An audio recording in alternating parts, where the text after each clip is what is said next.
you've been getting pretty involved with the whole online performances because I saw you kind of started your own band camp or ukulele camp where you teach online ukulele lessons as well. So what got you into that?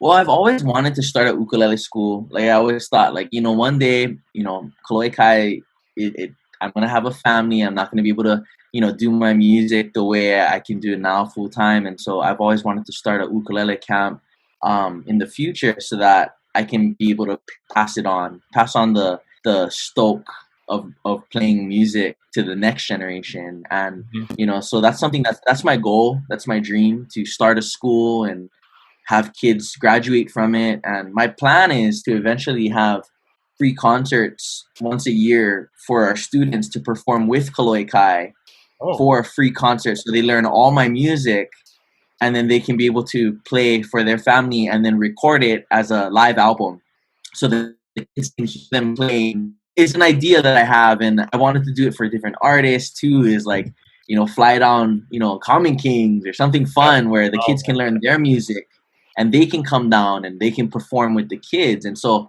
it's something that I have a dream of how to do it. And I really think the kids would imagine performing with their favorite artists, whether it's Common Kings or Kolohe Kai yeah. or E-Boog or something. It's just an idea that I had that I thought maybe in the future artists will be down to support those kids. And so right now we have an online class. So, I teach a different Kolohe Kai song once a month. Mhm. So it's this Saturday, I teach Catching Lightning, our brand new single, Okay. to our Patreon fans. So anybody who wants to sign up, it's like a group of 25 students right now. And so it's just one class, and I just teach the chords and go through it together. And there's kids from 4 years old to adults to 40 years old, and they're all learning together, which is pretty difficult because you're trying to make sure that you keep everybody at this same learning speed. Yeah. But it's fun. I've been having a blast. So after the whole, Corona situation finally resolves, are you planning to probably do like an actual band camp in person, instead of doing it online? Yeah, that's always been my plan.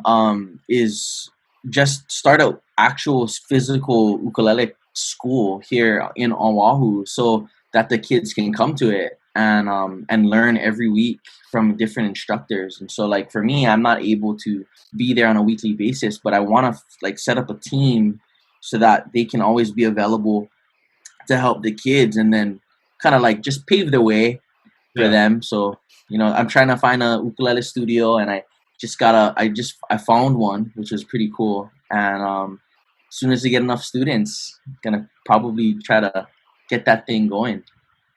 Well, you know what? I wouldn't mind if you could do it on. If you still can do it online, I would love to try it out. Cause, dude, I bought probably a couple of ukuleles in my past. Never really successfully played it, but always my intention was to rock out one of your songs, either Ehu Girl or Summer the Great. Winner or something. So yesterday, I saw it was the last day for the TikTok challenge of your new song that you mentioned, "Catching Lightning." So how did that go? Wow. I mean, we had the privilege to have the Jabberwockies. Jabberwockies, if anyone out there doesn't know, they won America's Got Talent, or the dance. It was the first World Dance Challenge, and so that was back like 10 years ago. Yeah. And they're huge. They have their own show in Vegas, and they actually reached out to me last year when I was actually early this year when I was in Vegas, and they gave me and my fiance 2 free tickets to watch them play. And I had no clue that they said that they were huge fans of Kolohe Kai. Oh And yeah. so I made a relationship with them. And then when I had this song come out, I sent it to them and I said, hey, can we collab on a TikTok challenge? And they were like, yeah. So they went and choreographed the dance for the song. And then because, of course, everybody loves them, dancers from all over the world, Switzerland, India, Kyrgyzstan, I Mhm. mean, everywhere they submitted their own take on their dance, and they made it their own. And yesterday we had 10 final videos that got selected for the voting process. Mhm. And so we gave the fans the opportunity to vote which videos, and there's 6,000 comments that we have to go through to see which is the favored four Oh groups. wow. So it was really exciting. There Yeah. was a kid who was like 5, and he did his own thing, and it was really cool to see the fans put that together. Jabberwockies is sick, man, and I like those are some sick dancers. Unfortunately, I'm not like talented enough to practice Me it. either. Me either. Wait, and you came out this with the music video for Catching Lightning just recently, which I know it's actually a really special video for you. So, do you want to share why is that for our listeners? It's crazy to think that I'd ever propose in a music video. Yeah, And I this song "Catching Lightning" really means a lot to me and my girl. It was definitely written about us going through the challenges to get to where we at now, and what I wanted to do is I always planned to have the cameras already rolling so she's not expecting it, and then boom, we get it on a high quality video camera yeah. and get the full, like, the full emotion of it. So that was really special. If you guys out there didn't get a chance to see it on YouTube, it just came out, and it's really cool because it's a live proposal. I know you've actually been getting more involved with behind the scenes. You actually started your own record label. So, what got you into that? So as an artist, you learn a lot from my record label I started with when I was 17.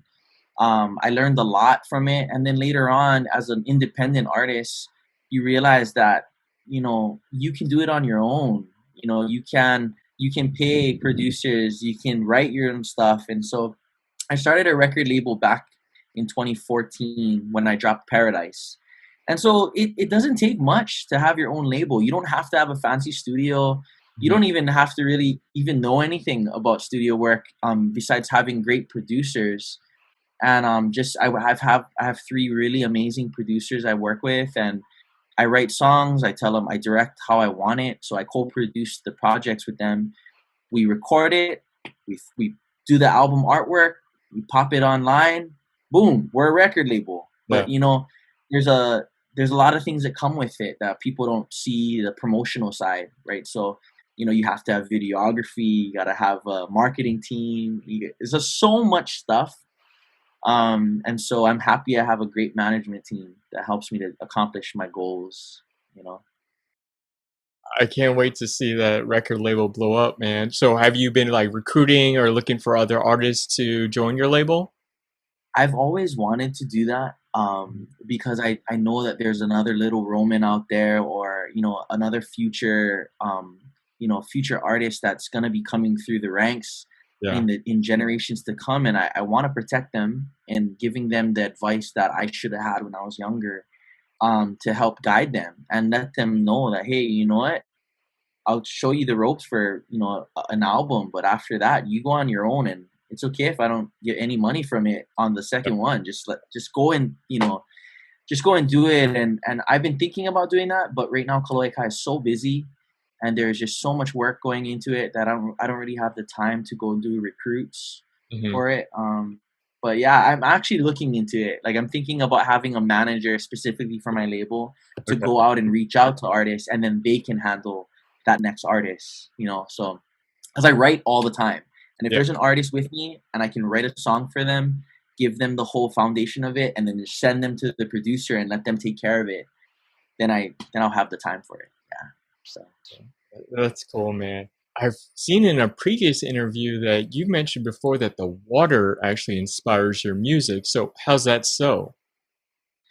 well, I've growing up in Hawaii, the ocean is surrounding us, and being a kid who's been raised from fishing with my dad or diving in the water, and surfing. Surfing is like my number. I love surfing more than music, by far. And there's nothing like the therapy that you get from being in the ocean. Like, it takes away all of your worries, and I always wanted to, whenever I'm in the ocean, for some reason I hear melodies.